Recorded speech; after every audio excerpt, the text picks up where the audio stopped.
Greetings from Atolia, I'm the Lord Bones. IMO BeatBlasters III. BeatBlasters III is a rhythm shooter which favours a controller. It was released on the 21st of February on Steam by Chains Awesome Games. Firstly, let's talk about this game as a PC application, so you can change the volume settings on sound effects and music. You do have resolution options, but you do not have windowed. You do have language options, and you can remap all your keys. Now, this game is preferred to be used with a controller and not with mouse and keyboard. I've played the first couple levels with a mouse and keyboard. It's definitely doable, but I think you would definitely prefer a controller to this. And this menu, by the way, is controllable with a mouse as well. So let's get into the game right now. So we have two characters, Joey and Gina. Now this is purely aesthetic. I've been going with Joey just because he's a guy. And the game is entirely level based, as you can see here. I'm going to go show you one of the early levels, I think. But as you can see, you do get quite a lot. The game is about 2 hours and a half long. In order to avoid spoilers, we're going to choose one of the early levels up here. Now, I've been playing most of the game on easy. And I definitely will be for this video because I need to be able to talk and play at the same time. So this game is a rhythm game. And you'll get these, by the way, at the beginning. You won't get a lot of story, but you will get a few bits. But this game is a rhythm game. So you see that little thing going back and forth at the top? That is the times in which I can actually attack.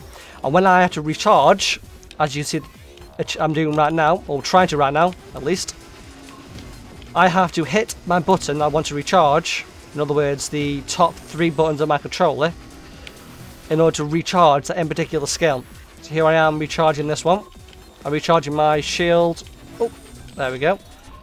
I'm now trying to recharge my blue actually now, I think I need charge. And I have to then press my button when it gets to the very corners of that. And I've just hit into the sort of insane mode, which will just eliminate the idea of numbers, the numbers in the top left hand corner. So this is practically the entire game. You are charging up your abilities in order to attain a objective within inside of the actual game. And you do get combos, and they will mean that you will be able to get your numbers up, your magic numbers or whatever they are at the top left hand corner, up higher. So these levels, by the way, are I think they're really difficult when you get quite far in, and they're definitely, even on easy, I was replaying missions over and over again.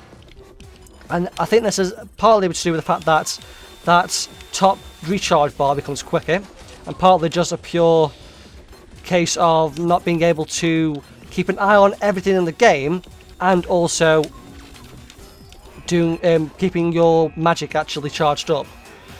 Because in this one over here, I'm essentially having to multitask. I'm having to look at these robots firing out these chainsaws, these sort of wheel chainsaw things, and I'm having to keep my skills relatively hyped up. And I'm going to choose LB now, which basically puts it into this mode, which means I get unlimited use of my abilities for a short period of time. Oh, I'm going to die. There we go. I'm not going to die because I am apparently quite good at this, he says, and then fails miserably. So the soundtrack, if you haven't been able to hear it yet, is actually quite obnoxious dubstep, which I think it's alright if I actually would like dubstep. You generally don't get to hear a whole lot of the rhythm though throughout the game for some reason, which is a bit annoying, because when you actually lose your rhythm, you pretty much have lost it at that point. Okay, so that level's now finished. I like it, but I like it in the way that... Oh, I got 3 stars in that one. I like it in the way that I liked Electronic Super Dre's sort of soundtrack, in that it actually was used in the actual game. So, I have just a few more things to say. I'm going to go back over actually. Let's do this one here. This was not too difficult. And we'll show you the sort of variety. They're not all defensive ones. Sometimes you're moving people along, sometimes you're escorting people. And this one over here, we are sort of escorting this ship. So I'm going to show you this level. So you sort of escort the ship using shooting. And then one, the shields now light up, and that means I've got to defend them. Ooh, okay. So I have a few little hitches with the game, and the first one really is the fact that the shield isn't really much of a shield, it's more of a sort of force field. I mean, I wasn't necessarily expecting them to be able to call it a force field, because that's a much long-winded word, but it is.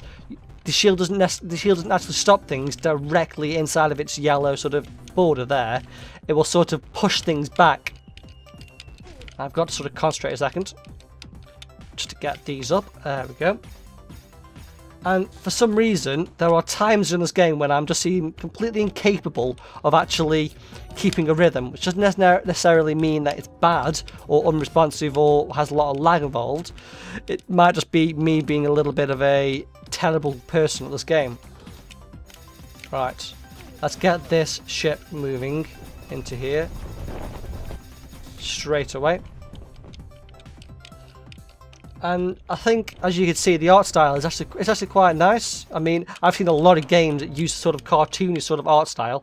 But it's not to say the art style is anywhere near bad or anything along those lines. Personally, I think it's pretty nice. The animations also are pretty fluid. And the only sort of hitches I have with it, to be honest with you, the fact that people will have to have a controller, realistically speaking. I mean, it is doable on a keyboard and mouse, but I don't really think that keyboard and mouse is the way to play this game. It really isn't. It's so much more fluid and so much easier to play with the controller that I think, unless you have a controller, I wouldn't even bother picking this up. In the same way that you wouldn't bother picking up BitTrip Runner 2, for example. I think that game there is the same situation where it's just so much better with a controller. And I am failing at these little bits here. Let's try to just complete this level.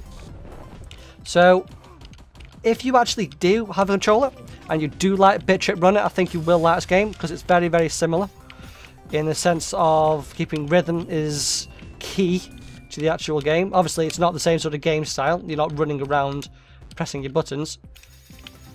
Let's get this guy in here, shall we? But it definitely is something to keep in mind. If you actually like that, you're more likely to like this.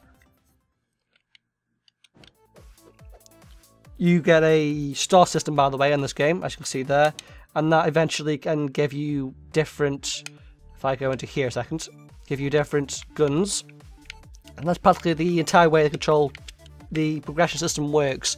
If you pass a level with 1 star, you will still get to the next level. So the only point of getting stars is to get more powerful weapons, or rather more spread on the weapons and things like that. So that's practically everything I can say on this game. I will say it's a little bit short. It was 2.5 hours, so BeatBlasters 3 is a good rhythm game for maybe people that liked BitTrip. However, it's a little short for the price. BeatBlasters 3 is on Steam for $9.99, £6.99 or €8.99. See you in the next one. Goodbye.